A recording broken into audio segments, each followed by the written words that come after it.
The slap echoed through my apartment like a gunshot. Pain bloomed across my cheek as my sister's words cut deeper than the physical sting. "Get out of my house!" Olivia snarled, her manicured fingers digging into my arm as she shoved me toward the door of my own apartment. I stumbled backward, tripping over the threshold, and landed hard on the concrete step outside. My elbow scraped raw against the pavement, blood beading along my skin. Inside, my parents sat frozen at my dining table, the lasagna I'd spent hours preparing now cold between them. Not a word of protest crossed their lips, no movement to help, just silent complicity as my sister assaulted me in my own home. The door slammed shut. I stared at the polished brass knocker I'd installed last month, my reflection distorted in its curve, a streak of red visible on my lip where I'd bitten it falling. Something fundamental shifted inside me, like tectonic plates finally giving way after years of pressure. My name is Natalie. I'm 32, and I'm a software developer. This is the story of how I reclaimed my family legacy and watched my tormentors lose everything they valued. The garden had been my sanctuary growing up. When my sister's golden child status became unbearable, I'd escaped to Grandma Vivian's backyard, where rows of roses created a fortress of fragrance and color. There, among the blooms, Grandma would teach me to code on her ancient desktop, the keyboard worn smooth from years of use. "You've got something special, Natalie," she'd say, her fingers flying across the keys despite her arthritis. "Something they can't see yet." Grandpa Frank would join us sometimes, adding hardware upgrades to the old machine, teaching me to solder connections and rebuild circuit boards. "Build your own path, kid," he'd mutter, eyes twinkling behind thick glasses. "Their approval isn't worth chasing." They were my refuge from the Thompson family hierarchy. Olivia at the top, 3 years older and infinitely more favored. My mother, Lauren, perpetually arranging the world for Olivia's comfort. My father, Daniel, funding Olivia's endless ventures while scrutinizing every penny I needed. When I was 15, I needed a laptop for coding camp.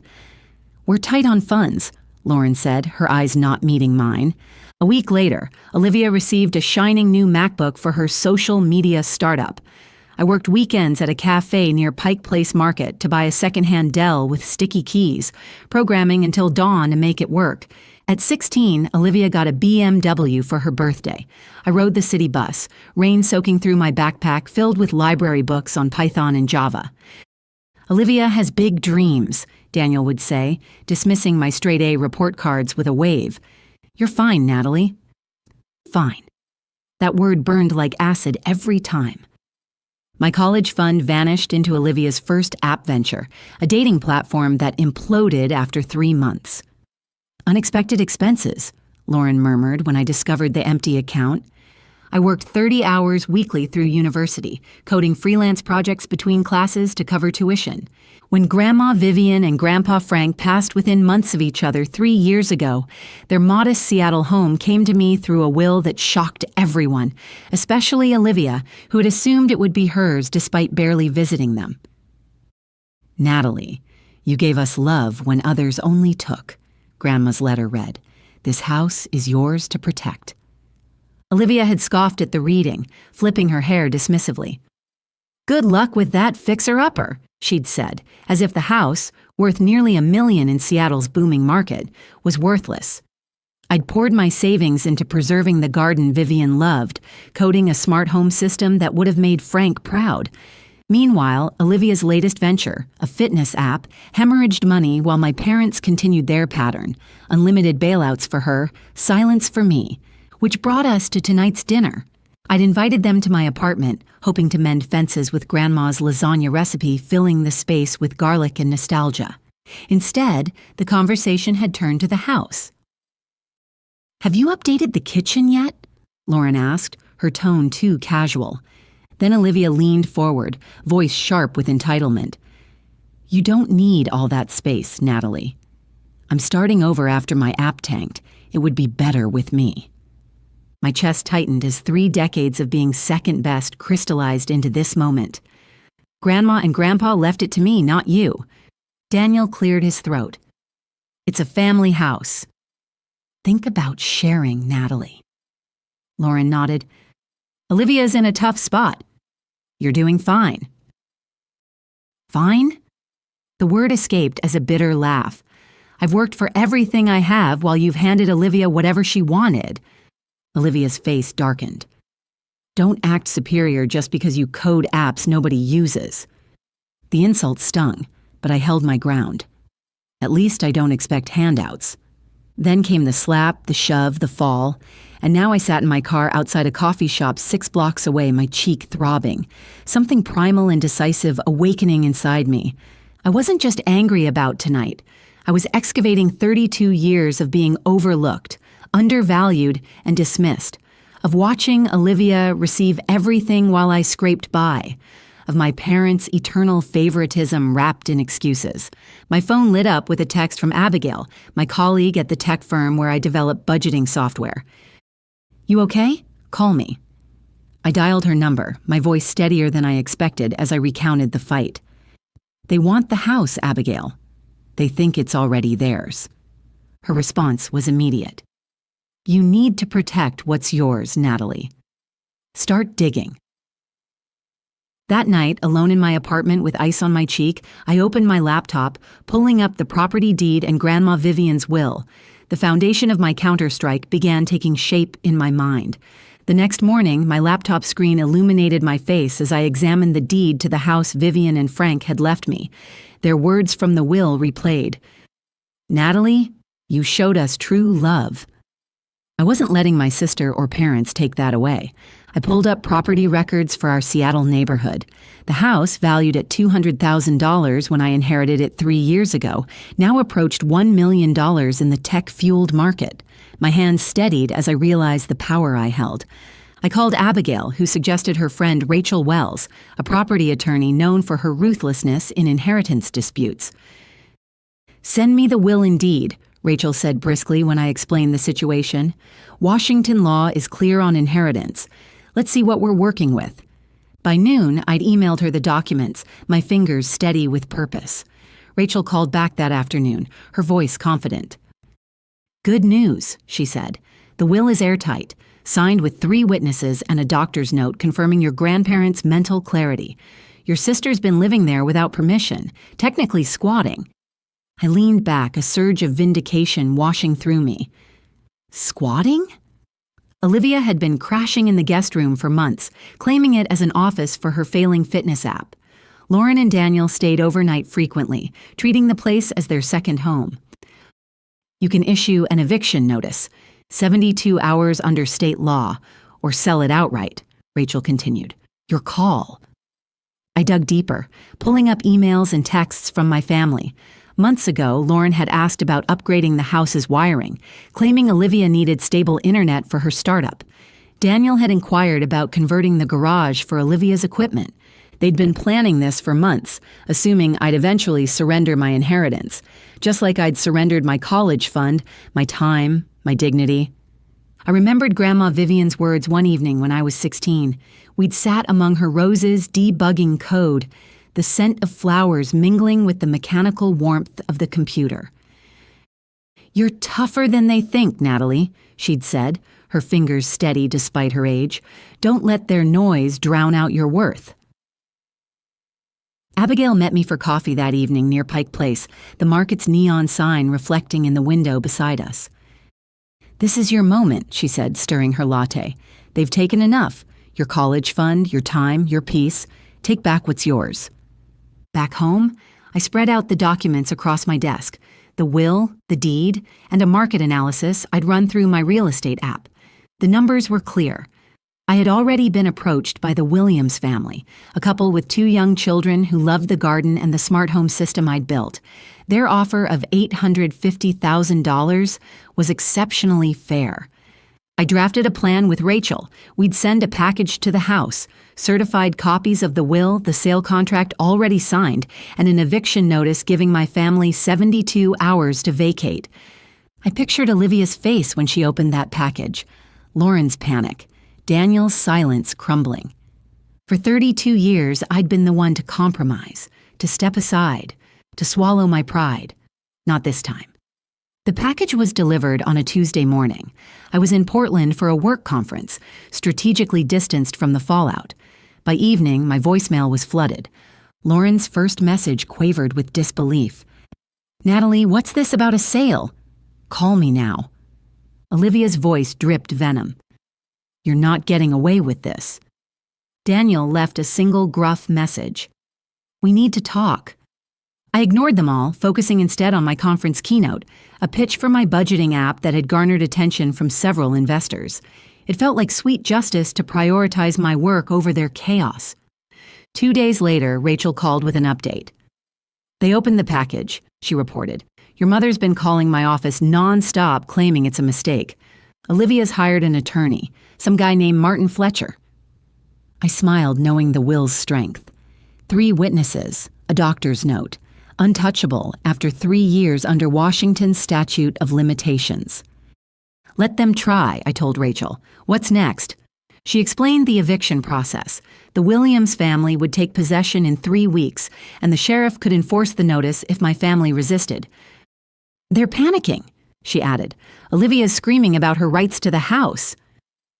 I pictured the scene.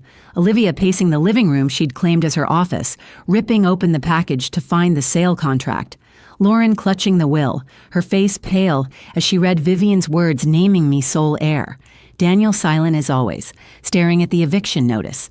They'd assumed I'd cave, hand over the house like I'd handed over everything else in my life. But I'd learned from Vivian's quiet strength, from Frank's lessons in standing firm. "You don't owe them anything," Vivian had told me once, her hand squeezing mine as we debugged code together. Olivia's lawyer called that afternoon, his tone condescending. "My client believes there's been a misunderstanding," Martin said. "The will says it's mine," I cut him off. "Check the records." He stammered something about a possible contest. "You're 3 years too late," I replied, my voice glacial. "The sale is binding." "Tell Olivia to pack." Rachel confirmed later that Martin had backed off, admitting the case was dead on arrival. Washington law didn't bend for entitled siblings or enabling parents. I remained in Portland another day, letting my family stew. Abigail sent updates. Olivia had posted a rant on social media calling me a traitor. Lauren was rallying relatives, claiming I'd stolen their legacy. I didn't respond. The Williams family, unaware of the drama, emailed me a thank you note, excited about the garden and the smart system I'd built. "Our kids can't wait to move in," they wrote. I smiled, knowing Vivian and Frank would have loved their enthusiasm.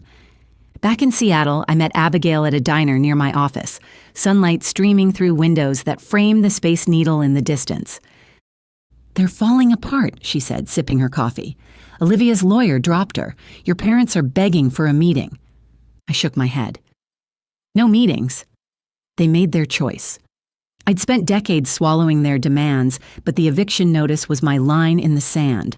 Olivia's slap, my parents' silence, it all led here. I wasn't just selling a house. I was breaking free. 3 days after the package arrived, the fallout accelerated.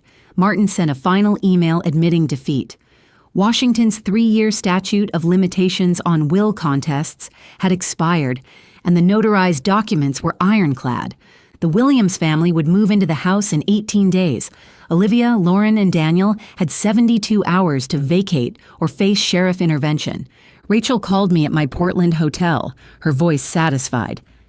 "They're out of moves, Natalie. The house is legally gone." I leaned back, a quiet satisfaction settling in my chest. For once, their entitlement had no leverage. Back in Seattle, Olivia's world unraveled spectacularly. Her fitness app startup, already struggling with missed loan payments, collapsed when creditors caught wind of her unstable housing situation. The bank seized her assets under Washington's lien laws, leaving her with nothing but a leased car and mounting debt. She posted a desperate plea on social media, framing herself as the victim of my cruelty. Relatives flooded my inbox with accusations, parroting her story. I forwarded them the will and sale contract, letting Grandma Vivian's words speak for themselves. Most went silent, their support for Olivia evaporating as the truth spread. Lauren and Daniel faced their own reckoning. To cover Olivia's startup loans, they'd refinanced their own home 2 years earlier, a risky move in Seattle's volatile market. With the house gone and no bailout from me, they couldn't keep up with payments. They filed for Chapter 7 bankruptcy, a public record that made the local business news. Their suburban home, once a status symbol, was foreclosed.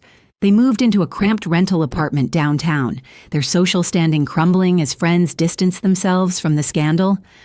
Lauren's book club stopped inviting her. Daniel's golf buddies canceled their outings. Their carefully cultivated image of success dissolved overnight. I watched from afar, back at my Seattle apartment. Abigail met me for lunch at a cafe near Lake Union, scrolling through news alerts on her phone. "Olivia's posting about moving into a motel," she said, shaking her head. "Your parents' foreclosure is all over the neighborhood forum." I sipped my coffee, feeling no guilt. For 32 years, they'd taken from me, my college fund, my opportunities, my peace. Now their choices had built their own cage. Grandma Vivian's voice echoed in my mind from a night we'd coded a light sensor for her garden. "Actions have consequences, Natalie," she'd said, carefully wiring a circuit. "Yours and theirs." Olivia called once, her voice breaking through a voicemail. "You've ruined me, Natalie. Where am I supposed to go?" I didn't reply. She'd made her bed when she raised her hand against me, when she demanded what wasn't hers. Lauren sent texts begging for a meeting to fix this. I blocked her number. Daniel left a message, his tone flat. "You've gone too far." I deleted it without a second thought. Their attempts to guilt me felt hollow, a last gasp of control slipping away. The local paper ran a story on the house sale, mentioning the family dispute without using names. Neighbors who'd seen me tend Vivian's garden for years sent supportive messages. "Your grandparents would be proud," one wrote. The Williams family sent photos of their children playing in the yard, the roses blooming under their care. I smiled, knowing the house was alive with new memories, just as Vivian and Frank would have wanted. Abigail and I toasted at the cafe, clinking glasses of iced tea. "You flipped the script," she said, grinning. "They thought they'd break you." I nodded, my chest lighter than it had been in years. The dominoes had fallen, not because I'd pushed, but because they'd built a house of cards. Olivia's slap, my parents' silence, their collective greed. It had all led here. I wasn't reveling in their pain, but I wasn't carrying it either. For the first time, I felt untethered. 2 months later, I moved into my new bungalow in an up-and-coming Seattle neighborhood. Sunlight streamed through windows I'd installed myself, illuminating walls painted a soft gray. I'd hung a photo of Vivian and Frank in their garden and planted rose cuttings from their yard in my small front patch. With the $850,000 from the house sale, I'd invested in my dream, an education app teaching kids to code, partnering with Abigail. We'd launched it the previous month, and downloads were climbing rapidly with over 10,000 users in the first 3 weeks. My new life felt like a clean slate. I'd made the deliberate decision to permanently cut all ties with my family, filing their contact attempts away in a dedicated folder I rarely opened. Their absence was a strange but welcome piece. After the eviction, I had set up Google alerts for their names and businesses, allowing me to monitor their situation from a distance without direct contact. This was how I learned about Olivia's downward spiral. With her assets seized, she couldn't afford her leased car or motel rent. According to a mutual acquaintance who still kept in touch with me, she was working part-time at a coffee shop, sharing an apartment with strangers. Her social media went silent, her influencer dreams evaporated in Seattle's tough job market. Lauren and Daniel were hit harder. Their financial troubles made public records through the court filings, which Rachel's paralegal forwarded to me as part of our case documentation. Their Chapter 7 bankruptcy stripped them of their suburban home, forcing them into a tiny rental on the city's outskirts. Their social standing crumbled completely. Lauren's book club dropped her, and Daniel's colleagues avoided him. A local blog mentioned their foreclosure, tying it to family financial mismanagement. They'd become pariahs in their own circle. I didn't gloat, but I didn't grieve either. Their choices, favoring Olivia, ignoring me, demanding my inheritance, had built this outcome brick by brick. Grandma Vivian's lessons rang clear. "Your worth isn't their approval," she'd said, showing me how to debug code under her porch light. Grandpa Frank's gruff advice. "Stand tall, kid," echoed as I built my app. Their love, not my family's, was my foundation. I blocked Lauren's last text, a plea to talk it out. Olivia's final voicemail accusing me of betrayal went straight to trash. Daniel hadn't reached out since the eviction notice landed. The final legal communication came 6 months after the sale, when Rachel informed me that the statute of limitations had definitively passed and no further legal challenges could ever come. Our family ties were officially, legally, and permanently severed. My app's success grew steadily. A Seattle tech conference invited me to speak, and I shared the stage with coders I'd admired for years. Abigail cheered from the front row, her grin wide as I demonstrated the app's features. "You're killing it," she said later over drinks at a downtown bar. "Vivian would be proud." I nodded, thinking of the nights I'd coded with her, her steady voice guiding me. The app wasn't just a business venture. It was my way of passing on her belief in building something meaningful. One evening, I drove past the old house. The Williams family had settled in, their children's bikes leaning against the fence, roses blooming brighter than ever. A new sign hung by the gate, naming the garden after Vivian. I didn't stop, just slowed enough to take it in. Then I drove on toward the future I was finally free to build. Before you go, here's a quick bonus for sticking around. If you love learning and growing like I do, you need to try audiobooks. I've got an exclusive deal with Audible. Your first month is completely free. That's access to over 500,000 titles, zero cost to you. All the details are waiting in the description. Don't miss this one.